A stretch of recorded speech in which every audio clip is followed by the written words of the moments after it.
Este podcast trata del bienestar y no hemos definido muy bien qué es el bienestar. Para hablar de bienestar, hoy tengo un invitado muy especial, el doctor Juan Carlos Morales Ruiz.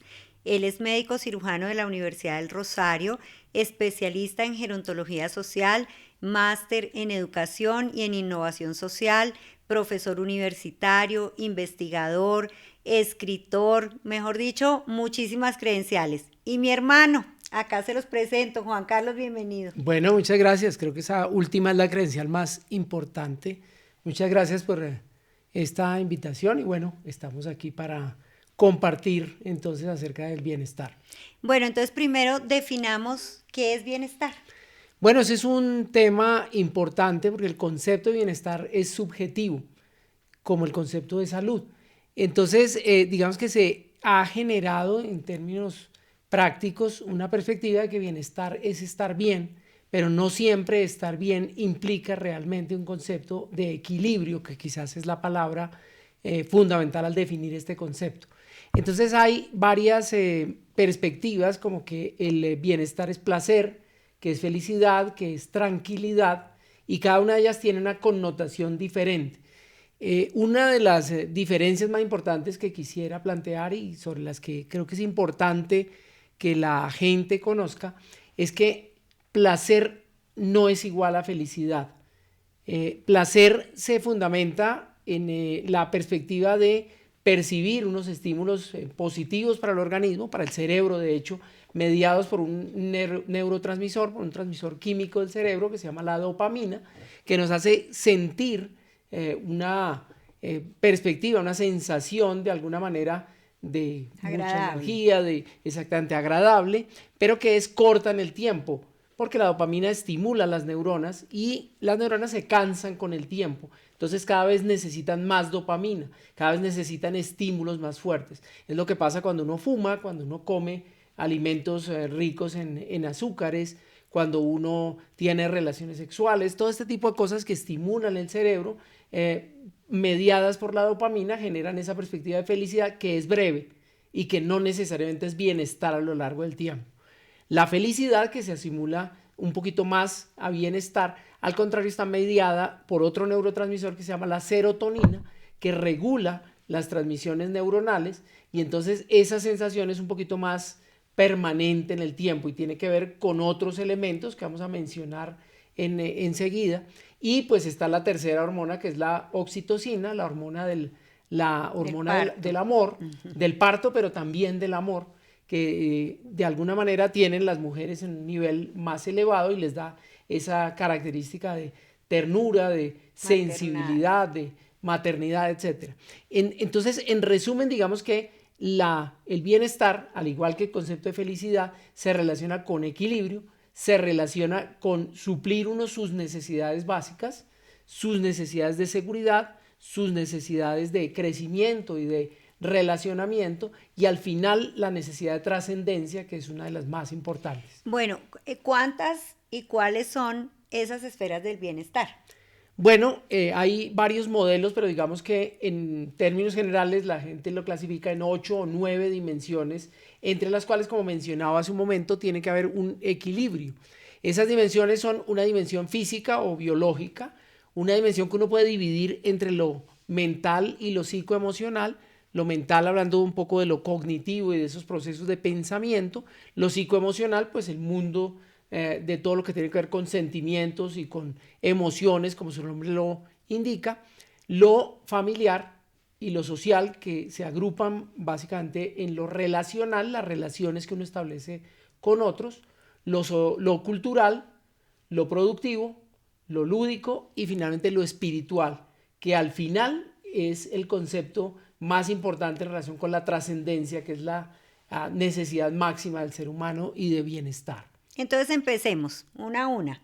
Bueno, antes de empezar yo quisiera decir que hay varios modelos de bienestar y dentro de esos hay 5 elementos que hacen, digamos, o que posibilitan ese bienestar de las personas.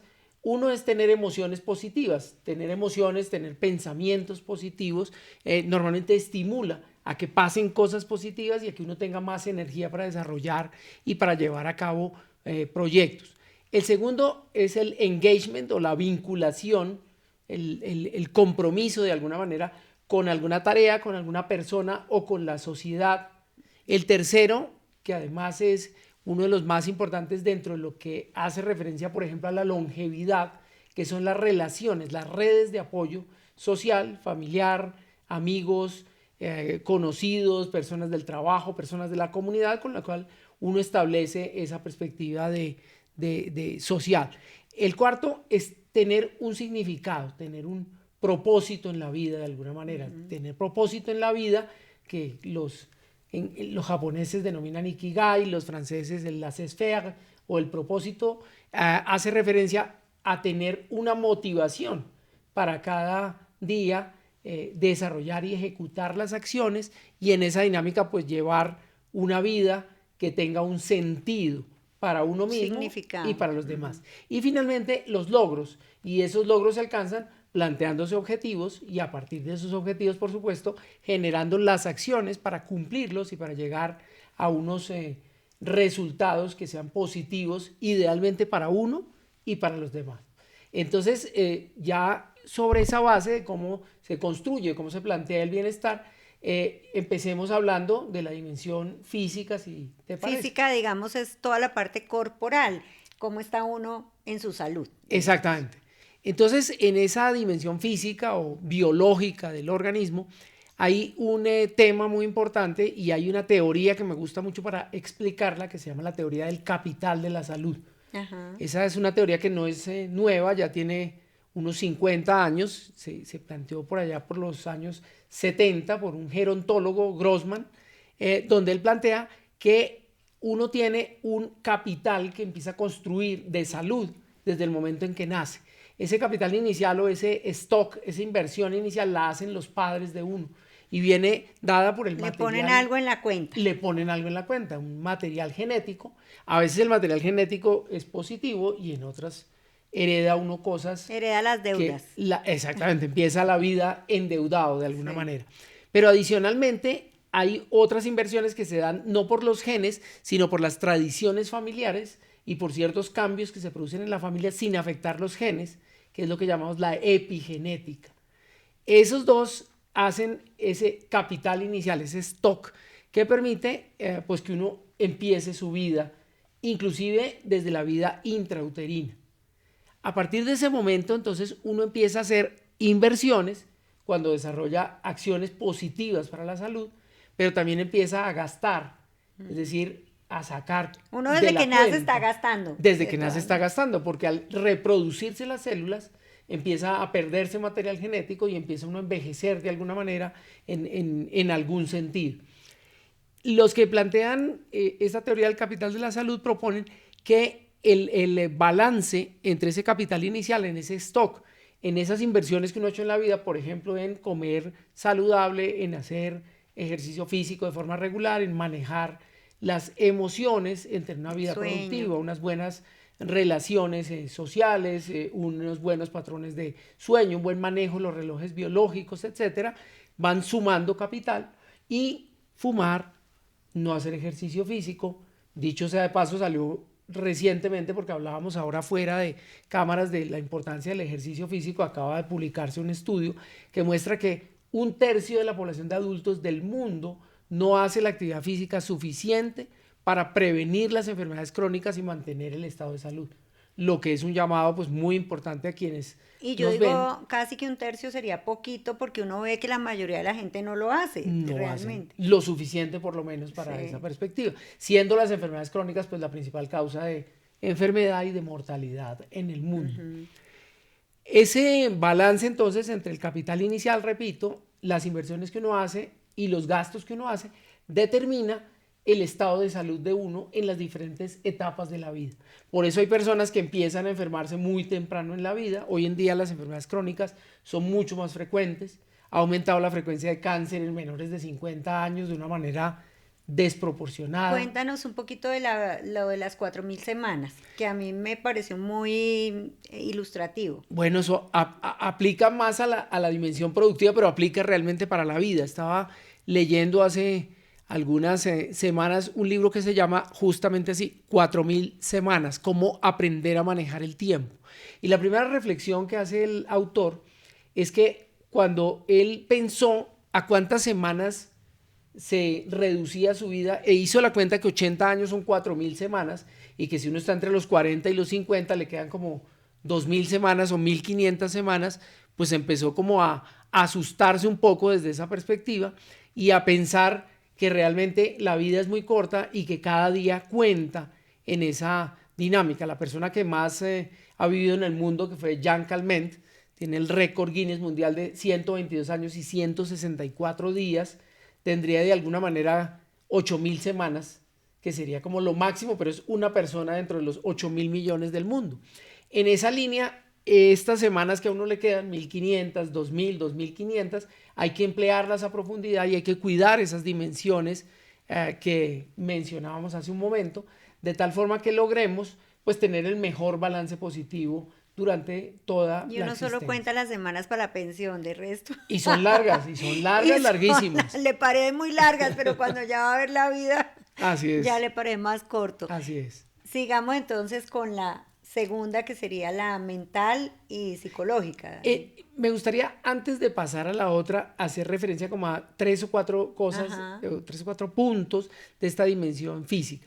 Uno, la importancia, por supuesto, de una alimentación adecuada. Creo que ya se han tratado temas relacionados con la importancia de conservar una adecuada microbiota intestinal, total, una flora intestinal que se denominaba anteriormente, y la importancia de la alimentación en esa dinámica.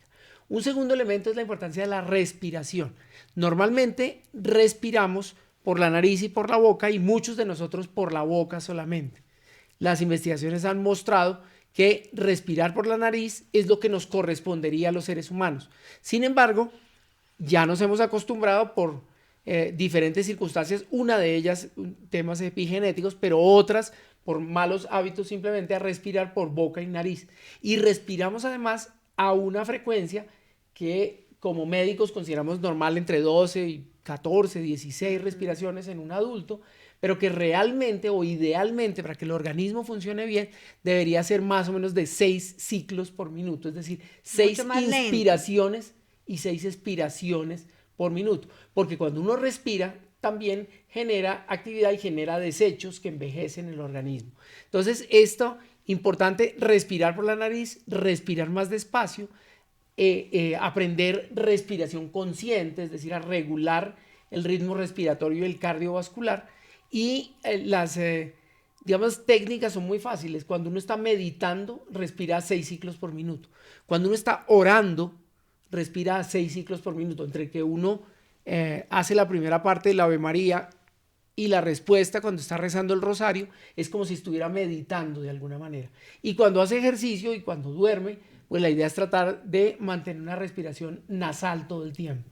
Cuando yo leía un libro que se llama Anticáncer, uno de los parágrafos era que realmente cuando la gente hace oración, meditación, se regulan esos ritmos respiratorios y cerebrales, y eso mejora la respuesta al cáncer impresionantemente. Y a todas las enfermedades en general. O sea que desde hoy, ¿cómo hace uno? Pues básicamente hay diferentes tipos de ejercicios. Algunos plantean el método del cuadrado, que es en la línea del cuadrado tomar aire, sostener la otra línea del cuadrado, expulsarlo nuevamente y volver a llenar con la cuarta línea. Eso da para que más o menos uno tenga una respiración de 6 ciclos. ¿Y lo ejercita cuántas veces al día? ¿Cómo sería lo ideal? Como para que uno se vaya habituando, porque todo esto es de ese es otro tema interesante, exacto, de hábitos. El ser humano funciona con hábitos. Los hábitos son básicamente automatismos que tenemos para no tener que pensar todo lo que hacemos, sino que se desarrollan de una manera casi automática. Esos hábitos muchos se crean durante la infancia y se quedan guardados en el subconsciente, por eso es muy difícil cambiarlos. Modificar. Se plantea en muchas teorías que modificar un hábito se demora más o menos 21 días, entonces se supone que al día 22 uno ya se habituó a hacer determinado comportamiento, pero eso no es tan real. Ese es un mito que viene de un cirujano plástico que en los años 60 planteó que cuando uno se hacía una cirugía plástica demoraba 22 días, 21 días en adaptarse, digamos, a su nueva imagen, y lo publicó como que ese era el tiempo en que se adquiere un hábito. En la vida real es mucho más complicado. Estudios que se han hecho posteriormente muestran que se necesitan al menos 66 días, es decir, 2 meses larguitos, para adquirir los hábitos más sencillos. Los hábitos más sencillos es incorporar una fruta en la alimentación, tomarse una pastilla a determinada hora, hacer algún ejercicio suave, pero por ejemplo incorporar una rutina de ejercicio vigoroso o de ejercicio mediano, 200 minutos a la semana, que es lo que se recomienda, puede tardar alrededor de 360 días. Es decir, uno puede durar un año entero en acostumbrarse a hacer ejercicio de forma regular. Y eso sí que es verdad, porque vaya, uno empieza a hacer ejercicio, empieza los primeros días y después ya se le olvidó y es difícil volverlo a retomar. Y es difícil volverlo a retomar, aunque el cuerpo pues tiene su memoria y bueno, lo maneja. Pero importante este tema de los hábitos porque es uno de los elementos centrales para tener bienestar. Definitivamente lo más importante no es la motivación,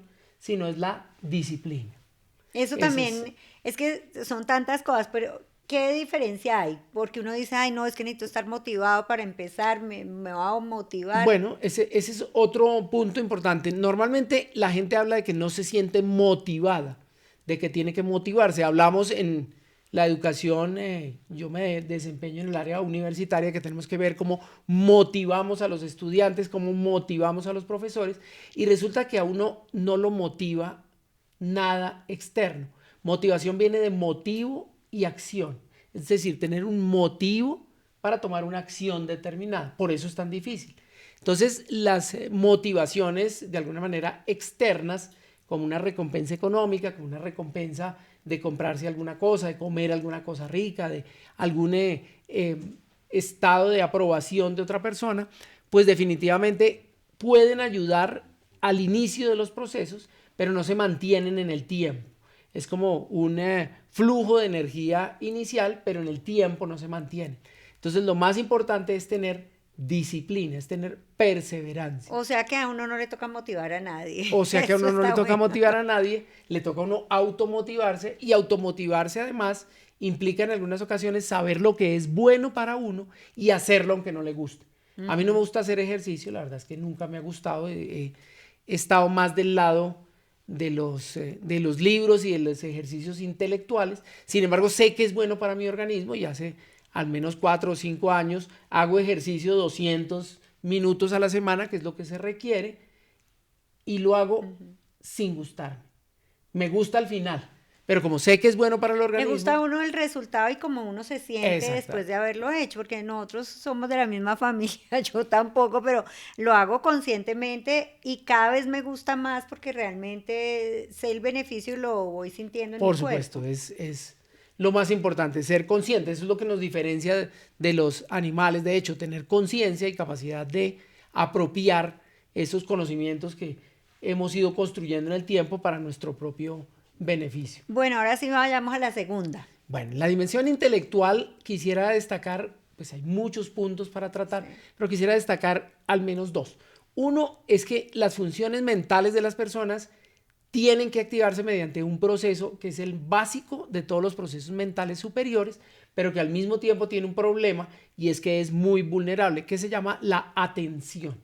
Si nosotros no le ponemos atención a cualquier cosa que hacemos en la vida, no la podemos aprender y no podemos de alguna manera entrar a activar otros procesos mentales como la memoria, el juicio, el razonamiento lógico, etc. ¿Y cómo se hace para generar atención en un mundo en el que todo nos distrae?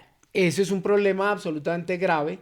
Los últimos estudios muestran que las personas de las generaciones más recientes no alcanzan a tener la atención más de 3 segundos. En teoría, en el aprendizaje somos capaces de tenerlo como 9 minutos, es como el límite, y entonces tiene que haber un nuevo estímulo para que uno vuelva a captar la atención de las personas. Y pues lo mismo que cuando hablábamos de la respiración, hay una perspectiva de la atención en desarrollar determinados tipos de ejercicios que obviamente, como en el ejercicio físico, valga la redundancia, pues tienen que ser repetitivos y tienen que desarrollarse con el tiempo. La lectura es uno de los mejores y desafortunadamente uno de los que más se ha perdido, porque leer requiere efectivamente centrar uno todos sus recursos cognitivos en lo que está haciendo, no así la televisión, no así los videos, no así las pantallas, no así otros estímulos. Y pues existen también técnicas asociadas a la respiración consciente, técnicas de aprendizaje significativo que pueden ser utilizadas para mejorar esa perspectiva de la atención. Sin embargo, es uno de los problemas complejos de la época actual. Un segundo elemento es el tema de la plasticidad cerebral. El cerebro de los seres humanos hasta el último día de la vida funciona con plasticidad. Antes creíamos que cuando nos volvíamos ancianos no se desarrollaban nuevas neuronas ni se desarrollaban nuevas conexiones cerebrales. Hoy en día está demostrado que inclusive las personas mayores somos capaces de desarrollar nuevas neuronas y nuevas conexiones en cualquier momento de la vida, siempre que desarrolle uno dinámicas que potencien estos procesos cognitivos. En esa línea es muy importante, así como en el ejercicio físico, mantener una actividad cognitiva, una actividad intelectual significativa para lograr mantener esos recursos a lo largo de la vida. Y un tercer elemento de esta dimensión mental tiene que ver también con el hábito de cultivar hábitos que permitan mantenerla a lo largo de la vida, porque ciertas personas al llegar a la edad mayor, a convertirse en adultos mayores, pierden esa perspectiva y se plantean esto que loro viejo no aprende a hablar, y eso es cierto para los loros. Los seres humanos tenemos toda la potencialidad y toda la perspectiva de poder hacer lo que queramos en el momento en que queramos. Chévere, chévere, porque realmente sí, vemos que las cosas han cambiado y que uno ahora, la vida se hace mucho más larga y productiva. Tercero. La tercera dimensión es la psicoemocional, que voy a abordarla brevemente porque veo que han hecho varios programas de esto, pero quisiera mencionar dos puntos fundamentales. Uno es que las profecías que uno hace normalmente se cumplen, se llama en psicología o en psiquiatría la profecía autocumplida. Si uno cree que algo le va a salir mal, casi siempre sale mal. Si uno cree que le va a salir bien, le sale bien en la medida que uno ponga toda esa energía y esas emociones positivas al servicio, digamos, de esa causa. Los seres humanos y el cerebro de los seres humanos tiende a pensar negativo. ¿Por qué? Porque evolutivamente a nuestros ancestros nos planteaban dificultades que podían hacer que uno perdiera la vida. Entonces era más adaptativo para el cerebro pensar que podía haber amenazas y tratar de prevenirlas. No, bueno, iba a decir no vivimos ya en esas épocas, pero mentira es que uno todavía vive en épocas llenas de amenazas en la calle y sobre todo en estas ciudades grandes. Entonces esos pensamientos negativos pues hay que tratar de canalizarlos, de verlos desde la perspectiva de la realidad y de trabajarlos, porque no puede uno vivir de todas maneras toda la vida pensando que las cosas malas que le pasan pues le pasan a uno solo, porque en general nos pasan a todos, pero además que no tienen remedio porque todo en la vida pasa. Simplemente quisiera como ese elemento mencionar aquí. Esa reflexión. La otra dimensión que se relaciona con lo familiar y con lo social es la dimensión relacional, es decir, el establecimiento de relaciones positivas, de relaciones y de vínculos con otras personas. Ahí hay un elemento muy importante que también conversábamos en algún momento, tiene que ver con que todo lo que hacemos como personas, pues en teoría debería ser entre personas, pero desafortunadamente hemos deshumanizado no solamente la salud, como se plantea, sino las relaciones con otras personas.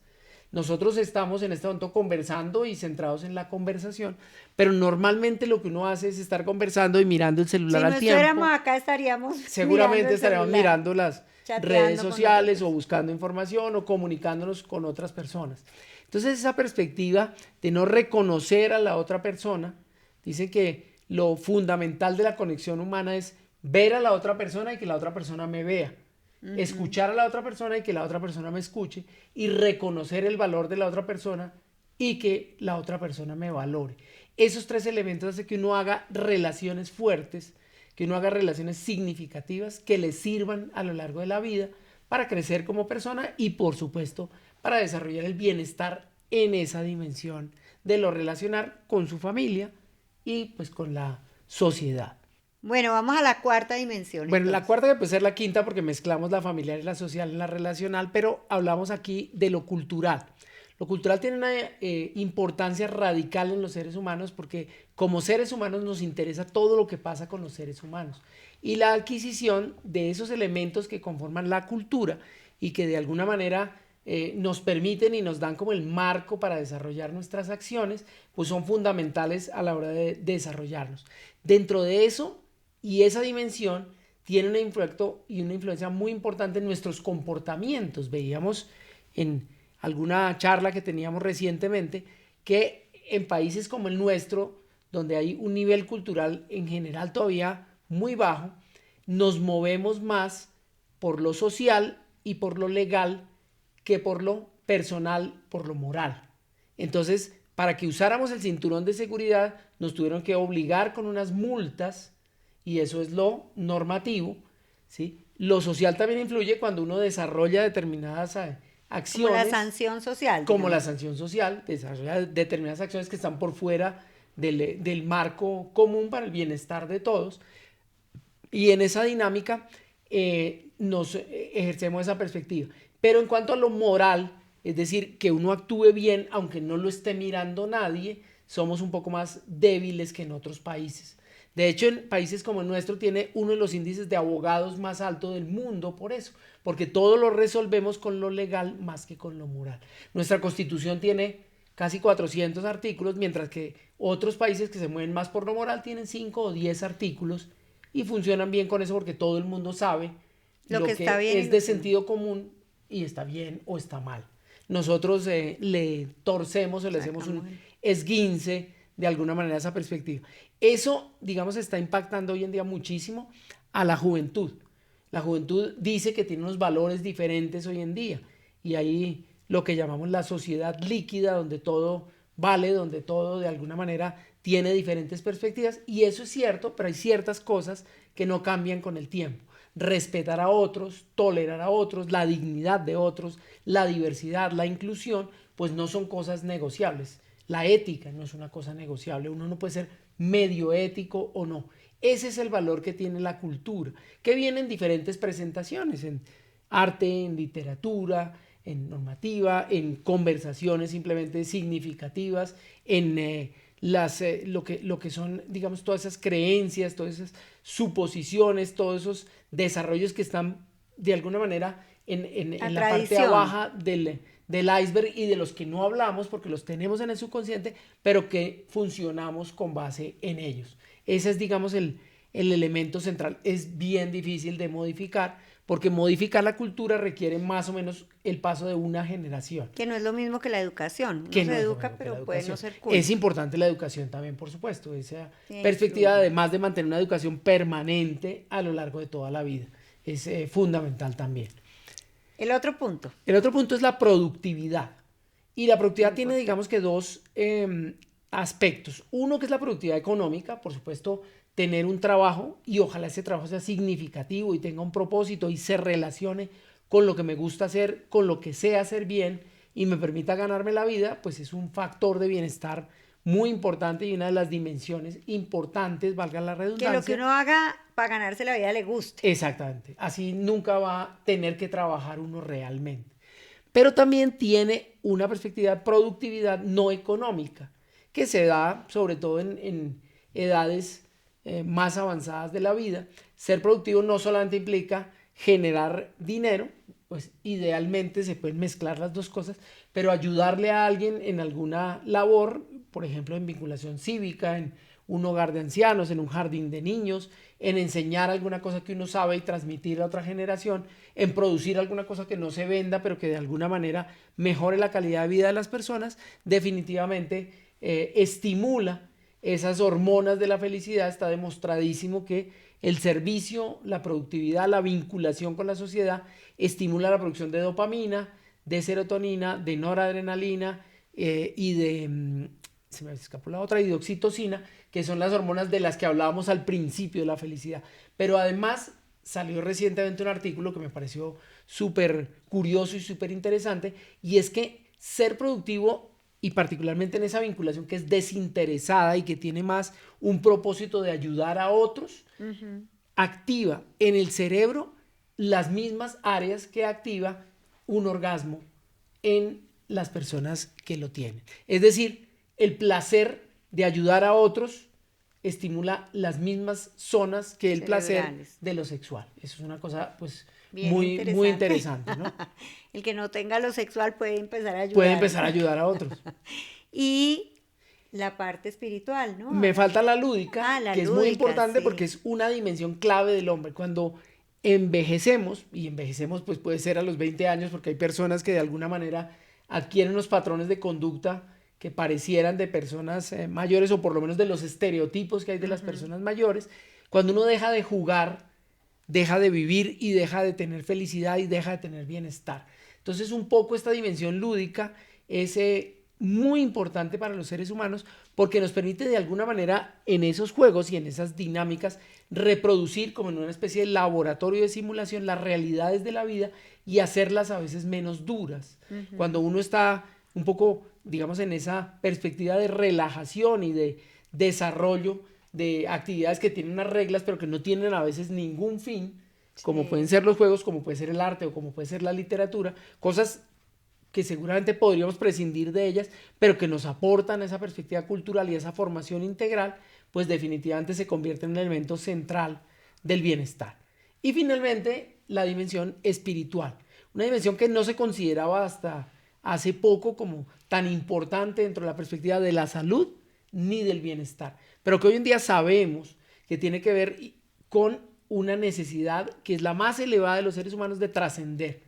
Todos nosotros tenemos la preocupación de que cuando nos vayamos del mundo quede de alguna manera algo que uno haya hecho, un legado, y entonces esa perspectiva es la que realmente nos relaciona con los otros e idealmente pues con un ser superior. No necesariamente esa perspectiva implica lo mismo que religiosidad, que pues, quienes tenemos una formación y unas creencias religiosas y lo valoramos y lo disfrutamos en nuestro día a día, pues no necesariamente nos hace ni mejores ni peores, pero esa dimensión espiritual sí definitivamente es bien importante, porque quien no tiene un contacto con un ser superior, que puede ser la naturaleza misma, que puede ser el avatar con el que nos conectamos de alguna manera, pues pierde una parte muy importante de la vida y también va a tener un final de la vida un poco más complejo, porque va a costar más desprenderse de esa perspectiva vital, que es la única que es palpable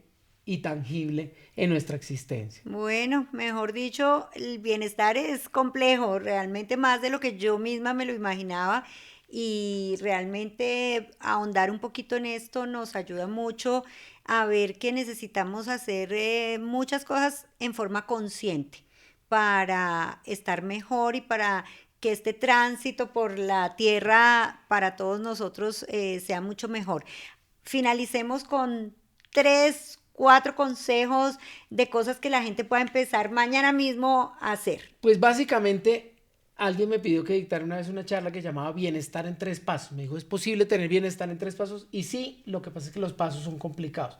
El primero es tomar conciencia de las propias dimensiones del ser humano, que como lo acabas de decir, desafortunadamente no tenemos, digamos, esa percepción de lo clara, que somos, ¿no? y de la integralidad que tiene el ser humano. El segundo es apropiar ese conocimiento y tener un motivo para iniciar las acciones. Y el tercero es tener la disciplina suficiente para crear hábitos. Esto, pues son 3 pasos. Son 3 pasos que por supuesto tienen detrás una complejidad como la que acabamos de mencionar, pero que lo más importante, y no recuerdo ahora quién lo dijo, pero el primer paso es igual para un camino de 10 pasos o de 10,000 pasos. Y en el momento en que uno dé ese primer paso, ya está empezando a construir bienestar y a cambiar la vida para lograr una mejor calidad para uno, idealmente para su familia, para la sociedad y para el mundo. Bueno, Juanqui, muchas gracias, mi hermanito, qué orgullo tenerte aquí en este podcast. Yo creo que nos da para invitarte muchas veces. Gracias por que todo este conocimiento que has adquirido durante tantos años de vida nos lo transmitiste en este momento. Muchas gracias. Aquí estaremos entonces para seguir compartiendo. Si les gustó este podcast, por favor denle like, compártanlo con el que les parezca que pueda interesarle. Aquí están nuestras redes sociales para que nos sigan. Si quieren hacernos comentarios de qué temas les gustaría que tratáramos nuevamente, escríbanlo en los comentarios.